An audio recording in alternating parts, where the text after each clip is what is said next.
जय जय राम श्री राम जय राम जय जय राम श्री राम जय राम जय जय राम श्री राम जय राम जय जय राम श्री राम जय राम जय जय राम श्री राम जय राम जय जय राम श्री राम जय राम जय जय राम। बोलिए सब रामचंद्र महाराज जी की जय। आज लखनऊ उत्तर प्रदेश की राजधानी में मंगलवार का ये चौथा मंगलवार है और जिसमें समस्त जितने भी भक्तगण हैं और वो भगवान हनुमान जी महाराज की पूजा करने के लिए अपने आप में अलमस्त हैं, ऐसा कहा जा सकता है।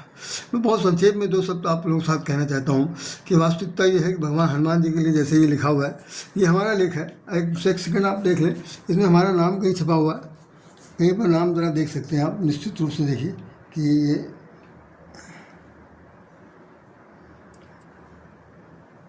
यहाँ पर ये राधेश्याम लिखा हुआ, राधेश्याम राधे, ये दैनिक राष्ट्रीय स्वरूप में छपा था। तो मैं आज आपको सिर्फ इतना बताना चाहता हूँ कि जैसे आप लोगों ने तमाम सारी किताब हनुमान चालीसा पढ़ी है, उन हनुमान चालीसा में एक ही खास बात बताई गई है कि संकट से हनुमान छुड़ावें। बड़ा गौर से सुनिएगा, बहुत जल्दी स्पीड में मैं बताना चाहता हूँ क्योंकि समय बिल्कुल नहीं है। संक्षेप में बात कहना है कि जैसे ही होता है ना कि राम रसायन तुमने पासा, राम का रसायन, राम रूपी रसायन, राम के नाम का रसायन, रसायन माने औषधि, राम रसायन में पेय पदार्थ जो औषधि के रूप में होती है वो आपके पास है और जो लोग उस रसायन को पिएंगे वो ठीक हो जाएंगे। आयुर्वेद लोग तमाम सारे रसायन ही देते हैं, तो ये रसायन इनके पास कौन सा है? राम रसायन है। और संकट से हनुमान छुड़ावें, इसका मतलब अगर आप संकट से में फंस गए हैं तो हनुमान जी छुड़ाने के लिए आएंगे तो बंदर बन के बिल्कुल नहीं आएंगे। आप समझ लीजिए उनकी, जैसे आप सोचा जाएगा कि हमारे यहाँ 140 करोड़ लोग निवास कर रहे हैं तो 140 करोड़ लोगों की डिमांड होगी, उन सभी डिमांडों को पूरा करने के लिए एक साथ एक बंदर तो 10 बंदर या 140 करोड़ बंदर होना चाहिए, लेकिन ऐसा बिल्कुल नहीं है।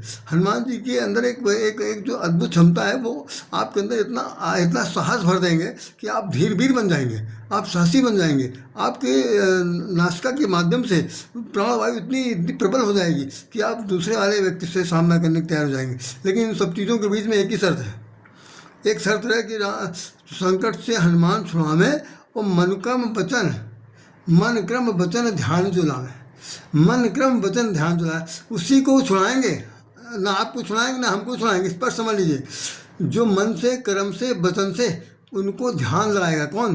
मन क्रम वचन ध्यान जो लावे, जो रात दिन सुबह शाम उठते बैठते खाते पीते चलते फिरते सोते जागते हर समय जो हनुमान जी को भजेगा, हनुमान जी के चरणों में अपने से आपको शीश झुकाएगा, उसी की वो कृपा करेंगे। बाकी अगर कोई कहे कि भाई एक बार पहुंच गया, कह दिया कि भाई हमारा संकट फंसे मुझे छुड़ा दो, तो भाई मैं अपनी कल्पना के अनुसार कह सकता हूँ कि बहुत मुश्किल है, बहुत मुश्किल है। क्योंकि जब शर्त लगी है कि मन क्रम वचन ध्यान जो लावे, जो ध्यान में हमेशा हनुमान जी को लाता रहेगा, उनको ही अपना इष्ट मान लेगा, उनके ही चरणों में, उनके चरणारविंद में अपना शीश झुका करके उनसे निवेदन करता रहेगा, तो उसके जीवन में कभी संकट नहीं आएगा, संकट के बादल नहीं छाएंगे। और संकट के अगर बादल छा गए तो हनुमान जी छुड़ावें, वो आपको छुड़ा देंगे। मैं समझता हूँ कि इन्हीं शब्दों के साथ एक बात बहुत और आवश्यक बताना था। रामचरितमानस की चौपाई लिखी है, जानकी जी लंका में बैठी हुई हैं और बहुत ज़्यादा दुखी हैं, रो रही हैं, और उन्होंने भगवान राम ने पूछा कि वो कैसे रक्षा प्राण की, वो अपने रक्षा कैसे प्राणों की रक्षा कर रही। तो हनुमान जी ने एक बात कह दीजिए, हमारे आपके लिए बहुत बड़ा सूत्र है।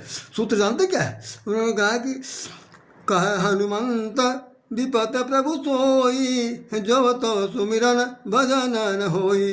हनुमंत विपत प्रभु सोई, जब तो सुमिरन भजन न होई। हनुमान जी ने कहा, हे भगवान, उसी के जीवन में दुख आता है, उसी के जीवन में संकट आता है कि जो मन से वचन से कर्म से आपका नाम नहीं लेता, पूजा नहीं करता। इसका मतलब राम के नाम का भजन करने वाले लोग हनुमान जी को प्रिय हैं और हनुमान जी उनको प्रिय हैं। तो दोनों की स्थिति है कि राम को पाने के लिए हनुमान को भजना पड़ेगा, हनुमान जी को भजेंगे तो राम मिल जाएंगे।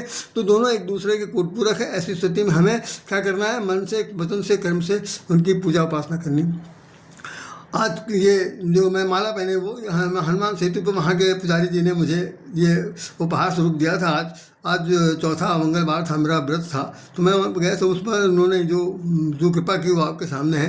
ये तस्वीर आप जो देख रहे हैं, साथ साथ में चौथा मंगलवार भी लिखा हुआ है और ये हमारा आर्टिकल छपा हुआ अखबार में, उसको मैंने आपके सामने दिखा दिया। आप इसे सुनिए, देखिए, पढ़िए और अपने ढंग से सब सजाइए। इन्हीं शब्दों के साथ मैं फिर से आपको वो चौपाई दोहरा देता हूँ, इसको आप खूब मन से पढ़िएगा कि संकट से हनुमान छुड़ावे, मन क्रम बचन ध्यान जो लावे, मन क्रम बचन ध्यान जो लावे। जो मन से, क्रम से, वचन से उनको ध्यान में लाएगा, उसी के संकट को दूर करेंगे। बाकी कोई संकट दूर कराना चाहे तो होगा या नहीं होगा, इसमें संदेह मैं बिल्कुल स्पष्ट नहीं कर सकता, कह ही नहीं सकता, क्योंकि शर्त ये लगी हुई है कि वही जो ध्यान करेगा उसी के संकट दूर होंगे। तो मैं इन्हीं शब्दों के साथ जय श्री राम कहना चाहता हूँ। आप सब लोग हृदय से नमन करता हूँ। ये मेरा नया मोबाइल का है, उसका समर्पण है, आपको सामने प्रस्तुत है। जय श्री राम।